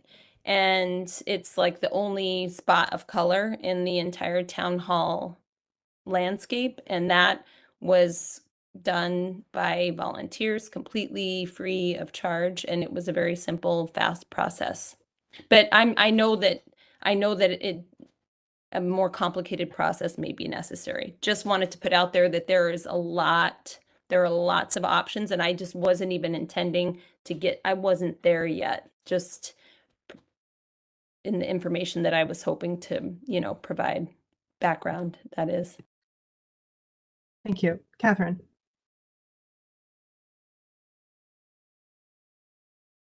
I just wanted to say, I think everyone's right. And I think sometimes it's a combination of the top-down approach, following all the rules and systems, and a bottom-up approach. And I wasn't going to detract from this conversation, but Emily, I was just going to flag this as a teaser for something that is a budgetary impact, which is on your agenda. On the letter. Yes. Okay. So, yeah, that is a good teaser for the next item. So I guess, I don't think this is something we need to like vote on formally, but I guess I will ask Kim to confer with your network of folks who work on these topics. And if you and or others involved in this space would be willing to come speak with us more at some meeting over the next few months, I think that would help us get our arms around the issues by understanding better what the community's been up to already. So can we add that, you like confer with your contacts about like, when a good time for that would be. But I think I'd like to see on an agenda, in the next couple months, further discussion of this topic, beginning with like what the community has been up to already. Okay. Any further discussion of this specific topic before we move on to the next? Seeing none. Okay, so the next item is a joint letter that the Clean Energy Commission drafted at their meeting, and I'm not like, as we were beginning this meeting, I noticed that I just absolutely bury you with attachments this month, and that this one may have lagged an awfully long time. So I'm not sure how, if folks have had a chance to read it. So I will share. Let's see, let me just make sure I have it. Open. Okay.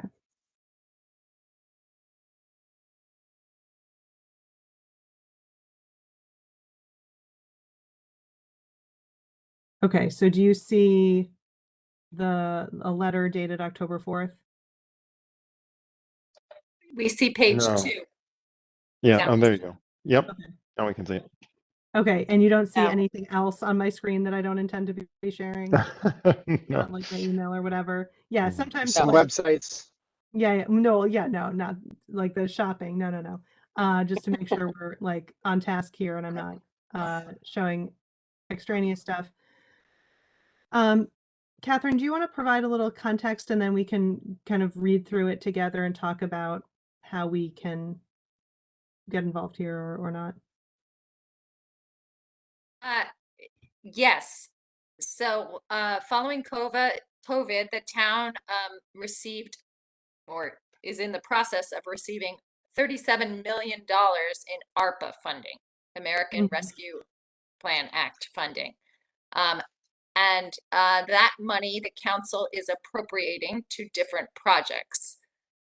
One of the projects that is up for funding is is mentioned in this letter here, $140,000 worth of sustainability projects. And those are outlined. One of them is a tree canopy study, which would be done town-wide to kind of set a baseline of, and this is a project that a lot of folks within the town and outside of the town have been wanting to do for a long time. Another project is creating additional pollinator gardens, and then also creating some stormwater management rain gardens in our parks. And there's a further description of these projects on page 2. So this letter really is not that controversial. It's just really a letter of support, jointly signed. It would be signed by Emily and Bernie, the chair of the Clean Energy Commission, to go to the people listed here, various chairs of the committees and the mayor, to encourage them to move those sustainability projects from the proposed list into the funded list so that the work on these things can get started. It's not that controversial, but Clean Energy thought this might be a nice intersection. A lot of these projects, they probably actually fall a little more within your realm, but they do have, ecological stewardship impacts, climate resilience impacts, education and environmental justice impacts. Kim was mentioning,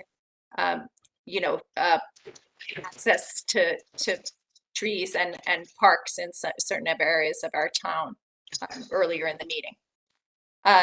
So you guys can read through it, but the general gist was that both the chairs would sign this, and we would, I would make sure that it gets to these various committee chairs, and hopefully they would move to push these projects forward by a resolution and appropriate these funds, probably along with some other projects as well, as they continue to appropriate ARPA funding at various town council meetings.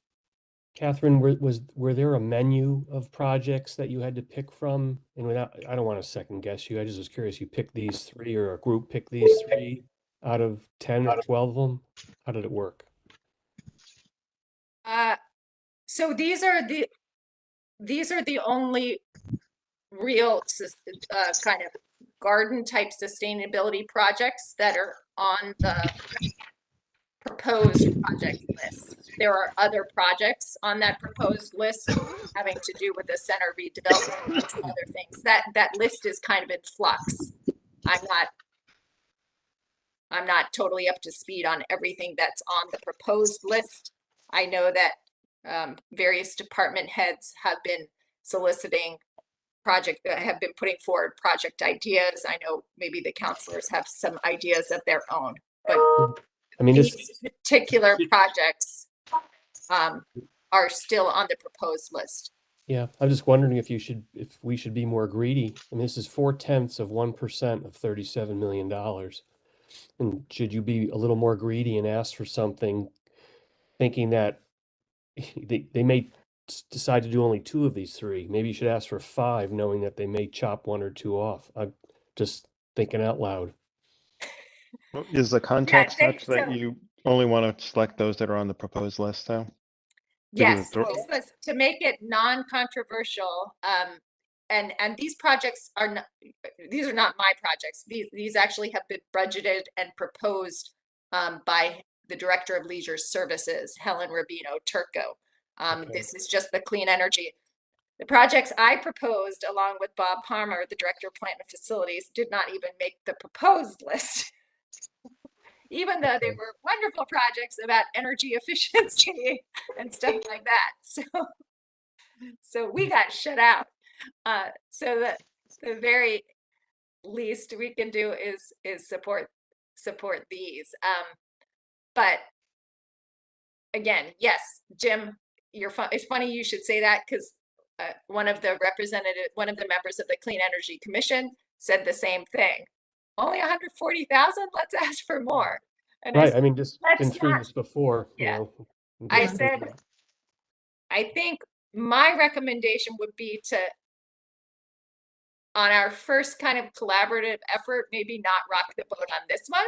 If you want to then, as a joint group, the two commissions say, well, can we see the list of proposed projects? Like, you know, so that we can see if there's anything else we'd like to suggest, you know, to council committee and up. I would say maybe let's just send this one off if everyone's in agreement for now. Get our feet wet. Okay. Well, I wouldn't disagree with that, Catherine, but I do have a question, which was, why, and maybe this is another argument for the larger commission structure, but why would the projects that are on deck, let's say, to be on the proposed project list? Sounds like there's a number of different kind of levels here, but why wouldn't the commissions kind of weigh in with their, at least their suggestions or recommendations for projects to be on the proposed list? I know you said you had some that didn't make the proposed list, but I'm not aware, and maybe it was part of the sustainability group's work. I can't remember, but it seems like at the very least the commissions probably would have some input, if nothing more than just suggestions as to which ones should be elevated to the top of that list. And now it sounds like we you know, it might be like, well, okay, if you want to sign a letter to you know, have more money used for other projects in addition to these three, it just seems like we're coming in a little bit later in the process than might be ideal. So I'm just going to throw that out there, but maybe something, you know, if we had a larger effort where we're more unified, and this could be one thing on the agenda every, you know, budget year, you know, 4 or 5 months before that, the commission gets together and says, okay, what are the things we want to, you know, recommend to the town to put on their proposed list? And maybe it doesn't work that way, but that's, I'm just throw that out there. I don't disagree with you, Ted. I think those are valid questions that commissions could funnel up. I don't know exactly what the best line of communication would be, whether it would be through one of the committees or to the town manager or to the mayor herself. That's a lot of money, $140,000. So, and there is some, you know, some of these projects you have to go back, you know, unless the town.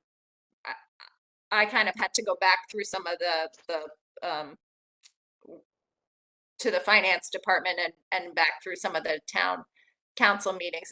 One of the large projects that's on the proposed list is stormwater projects to the tune of $12 million.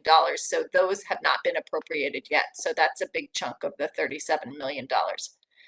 And, you know, there's a lot of, this is one pot of money, you know, there's a lot of different pots of money. So some of the energy efficiency projects that the director of plant and facilities, Bob Palmer, and I suggested get funded with this are not on this because they were funded with capital improvement plan money.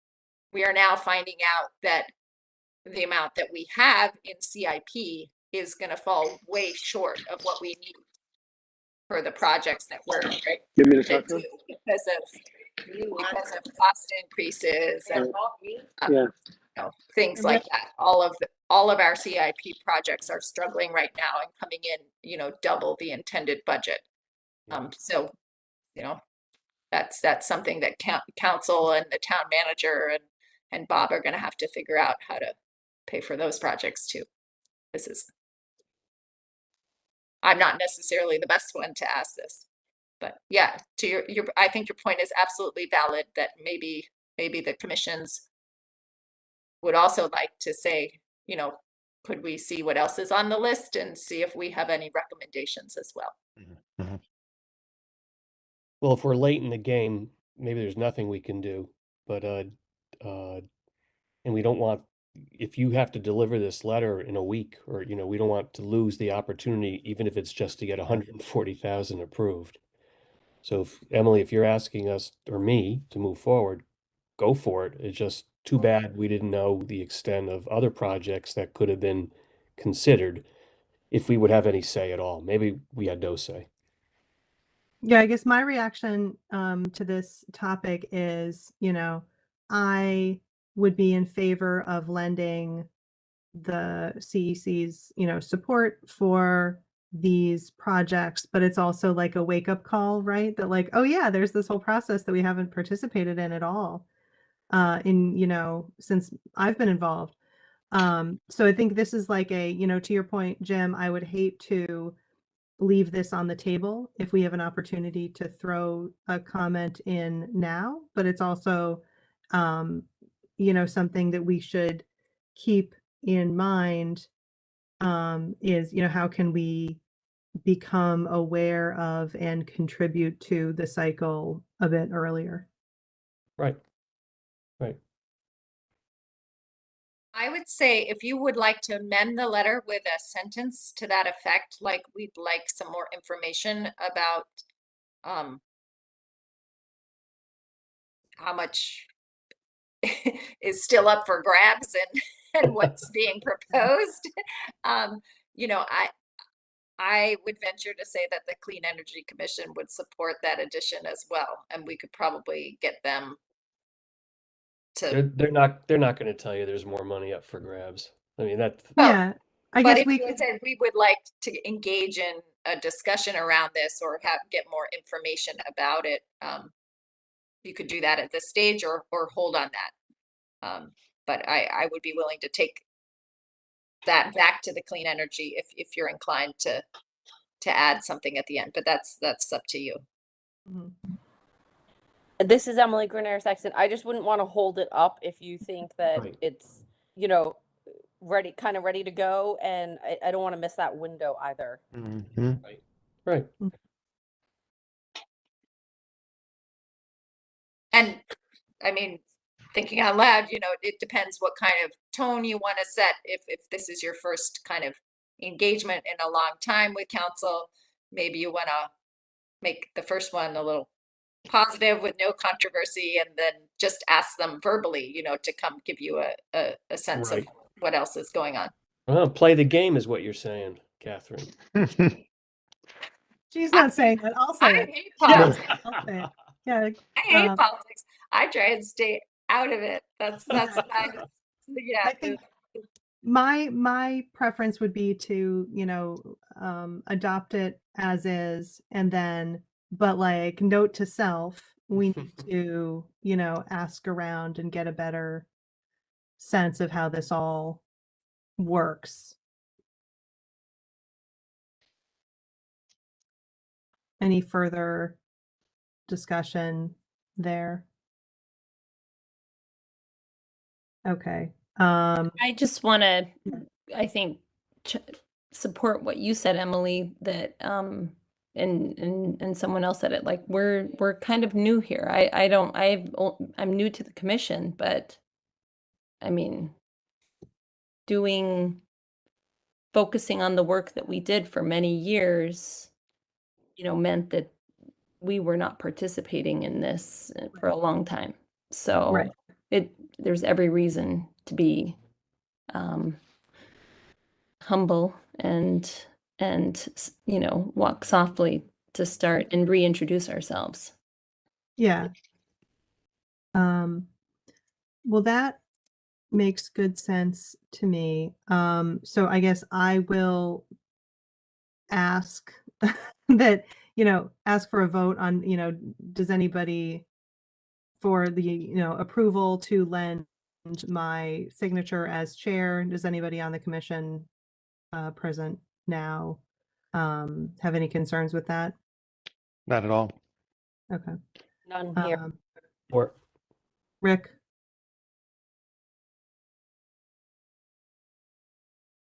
Okay, well, even if Rick has concerns, which I don't think he does, I think the others are in favor, so we'll go with that. I'll coordinate with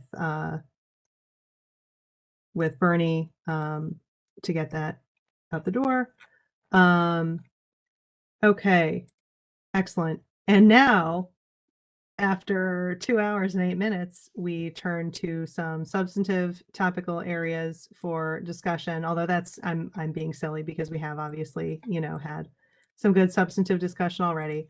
But the last item on our agenda had been the introduction of topical areas for further study or discussion. And I think my, vision when I was characterizing it that way on the agenda was to have conversations similar to the conversation we just had about the municipal land management and the native vegetation on municipal land, to say like, okay, yes, this is a topic that we will kind of adopt as something we're working on, and we'll carry it on the agenda, going forward. So we had a few areas of topical areas for further study or discussion. One of them, so I guess when I wrote food waste and composting as separate line items, it struck me upon reading the documents circulated by Nathaniel that like it's not really, it's like that composting, there's two kind of types of composting that I think maybe merit separate discussions. There would be like the at-home piece where like we had the conversation last time about the bears, and I like begged us not to get off topic on the bears, but there's the like at-home piece and how to manage one's own compost system at home, with vermiculture or whatever else. And then there's the kind of other, the more like centralized piece. And I think, some of the materials circulated by Nathaniel touched on that more centralized piece. So I guess, those are both, it's like different physical infrastructure, obviously, and like different education, et cetera, that would be necessary, but it's really two pieces of the same topic. So I'd be inclined to discuss them together unless folks think they ought to be like carried separately.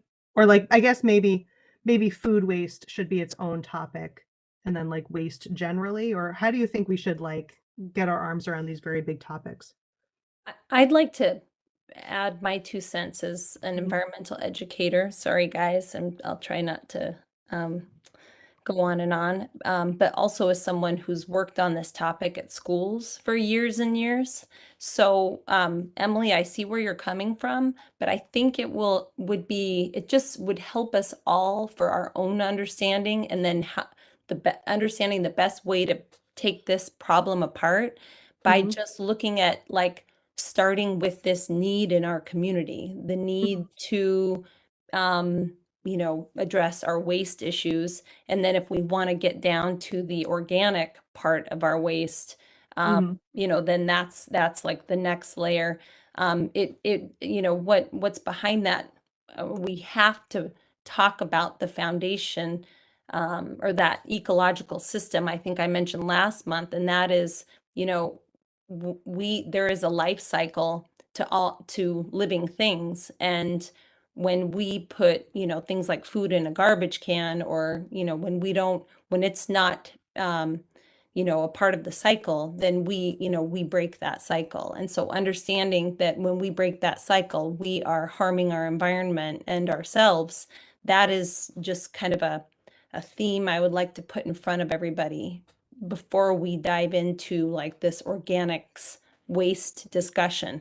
I like to look at it like that. That is the like need in our community. I think that is part of what we need to bring people's attention to. Thank you. Catherine.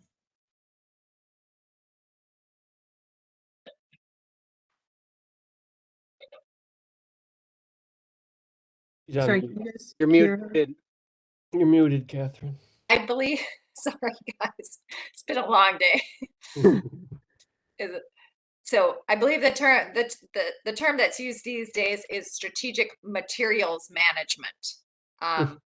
So that encompasses everything. So there, and that the town is doing a lot in this area too, and it's not only an environmental issue, but it's becoming an economic crisis issue as well. So I might also suggest, that you connect with John Phillips, the Director of Public Works, and we do have a recycling coordinator. Her name is Catherine as well, Catherine Bruns. She can get you up to speed on the programs that Kim's been involved in, the food waste diversion at some of our elementary schools. Any one of you are happy to come.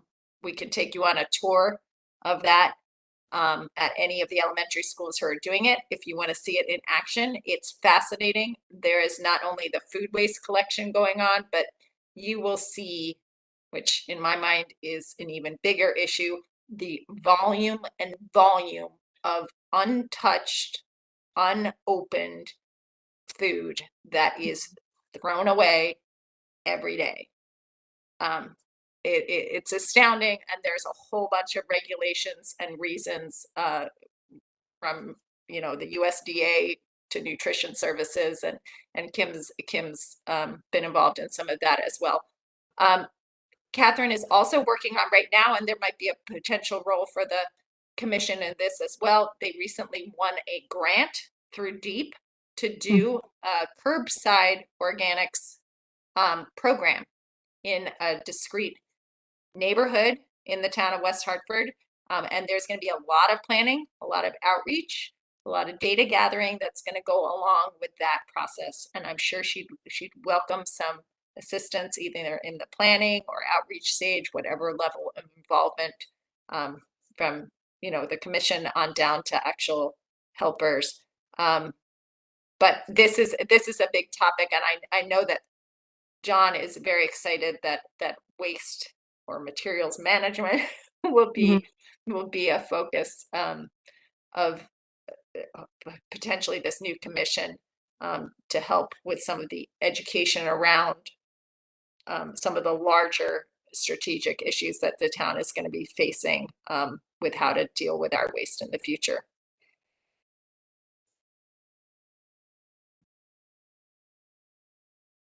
Any other? So I guess I want to acknowledge Nathaniel's contribution, pulling together some great info on composting. I think, what I'm kind of taking from this conversation, or what I was taking from when I was struggling to even frame this conversation, is that I think before we I think before we would be in a position to engage with some of the specific recommendations that Nathaniel brought to us, we probably have to lay some groundwork, understanding some of these issues that Kim and Catherine you've raised. Is that fair, that to your perspective? It's a big topic. Yeah. John Phillips loves to talk about waste. He would be a guest. Well, hey, let's talk to him sometime. Let's see. So, Nathaniel, is there anything in particular you'd like to highlight? We do obviously, thank you for your contribution and want to, provide a moment to discuss.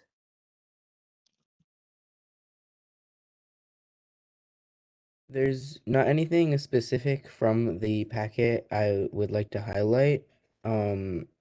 However, I would just like to mention the not only like the reduction in food waste, which can help with reduction in greenhouse gases, but that reduction can also manage the town's costs and can reduce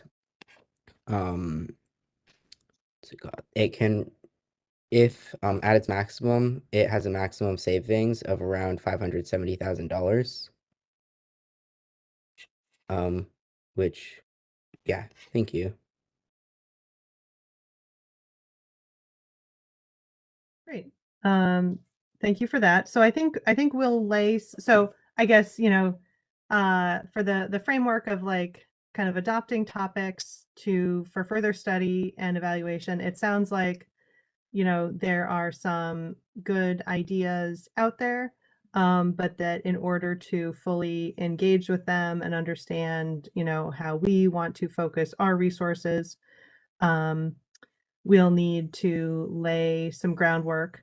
It sounds like John Phillips is a good place to start, and Catherine Bruns. You know, I guess we'll have to have some conversation. Well, this is one of those times where like, oh, you know, it would be nice to have the little subcommittees so we didn't have to try to pack everything onto one agenda.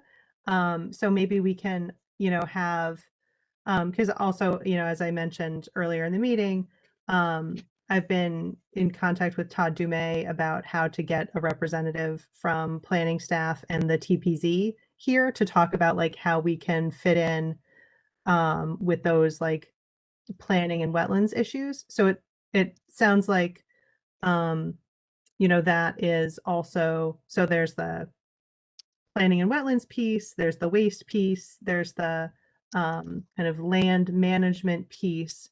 So it sounds like we should, or like, you know, I'll take this action item, you know, in coordination with Kim on the native plant stuff, you know, kind of begin the outreach to potential guest speakers to help us get our arms around these issues more, and they may or may not all make it onto the next agenda because we don't want to like overburden them or us with like a super long meeting. But I think certainly this waste issue is one that we ought to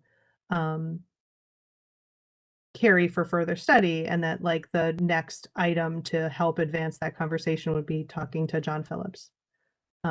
At least that's my perspective, and I'd be interested to hear from everyone else. Catherine, you have your hand up. You're muted. Sorry. I just wanted to say that I think some members of the Clean Energy Commission might also be very interested in those guest speakers. So that potentially maybe I would check with Bernie and see if there's a way, maybe some of this educational background stuff can happen. I think it would also be a good precursor to, if these commissions are going to be merging, then you guys are all up to speed on some of these issues that you might be working on. Oh, absolutely. I would want to coordinate with Bernie on like having a joint meeting, so that we can start like building the plan and getting all this background intel together. And I'm sure there's clean energy topics that they'll have also. Kim, you have your hand up. Yeah, thank you. So I just a couple of comments. If anyone has been able to look at the Sustainable Connecticut Actions website that I sent out, I would definitely recommend that. If you haven't yet, I know we had lots of information go through, so I understand if you haven't.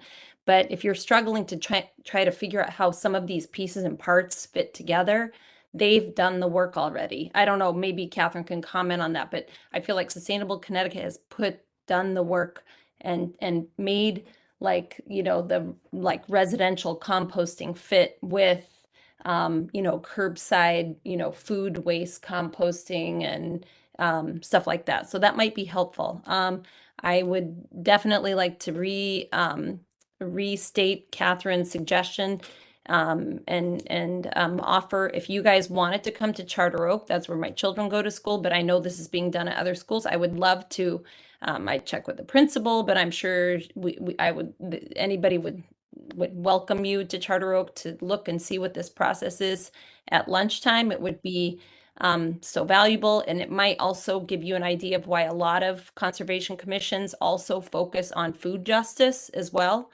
So that taps into what Catherine said. Nathaniel, I thought you presented so much important information. I don't know, I'm kind of curious. I'd like to put it out there. If anybody has, you know, had any like any wow, you know, reactions to some of the numbers that Nathaniel's report put out there. And I just wanted to say thank you for putting that great information together. Oh yeah, and one more offer. If you would like to travel to, like, go for a ride, and we can like stop off at some of the land use, you know, places that we focused on with various pollinator gardens. Really, some of the best way to learn about this is to just see it in person. And, you know, we could head down to Trout Brook Trail, down by New Park Avenue. We can look at some of the invasive species and evaluate the health of those habitats, just getting right in front of it would be so valuable. And I'm here to help you see some of that. Thank you. Would beverage be included, Kim? I would totally bring you a coffee. And I don't know, at requests, I would take requests. Totally. I love this work. So that would be a good day of work. Well, if you had video of it, it would be great to post that online, particularly if the larger Sustainability Commission had some level of publicity through social media. I think we'd have a lot of followers in I town. know And somebody whose wife is really Yeah. good at keeping the community apprised of all of the happenings. well, social that too, media but is I'm just thinking that, we as a committee though, or commission, excuse me, a larger commission too. I mean, one of the charges at a larger level would be to kind of coordinate our publicity efforts, and people don't know what's going on. Yeah. I haven't seen, I'd love to see a video of the pollinator garden. I don't know that I necessarily want to go out there and see it in person, but if you said, oh, it's at the corner of this and this, I might go do it, take a look at it, take a bike ride and go through it. So it'd be a wonderful way to get the word out and the pictures out. Ted, I totally take your point that I am terrible. Like, I am an in the moment person. I wish I was better. It would help a lot of the work that I do. It would help so much. I think you're right. I don't know. I need to get better at that. Yeah. Well, if the sun ever shines again and the wind calms down, maybe one of us can go out with our camera and just take a video of one of the places and just have it for future publicity efforts. There is a Facebook group called Sustainable West Hartford. It's open to anyone. I'll make sure that Emily gets the link and you guys can join it. Feel free to post anything like that on there. It's a group of about 400 people right now, but growing. The problem is, there are so many groups out there, but a lot of times I will get Renee to cross post what's posted on Sustainable West Hartford onto the town's Facebook page as well, and people can share it out to their groups as well. Right. And then just quickly back to Kim's point, I just want to mention quickly an announcement that so Kim mentioned Sustainable Connecticut. Yes, please. It's a great framework. Also take a look at that SAG report, the recommendations to town council, because they made their recommendations in the Sustainable Connecticut framework. They used the same action categories and kind of picked and choose their own priorities from within those actions. So it's a little bit more even pared down. The framework, the Sustainable Connecticut and actions will all get updated in November. There will be the new certification cycle. So that list will change. A lot of it's going to stay the same, but there is going to be an emphasis. They're going to roll out a gold level certification, and there's going to be a renewed emphasis on climate change and equity.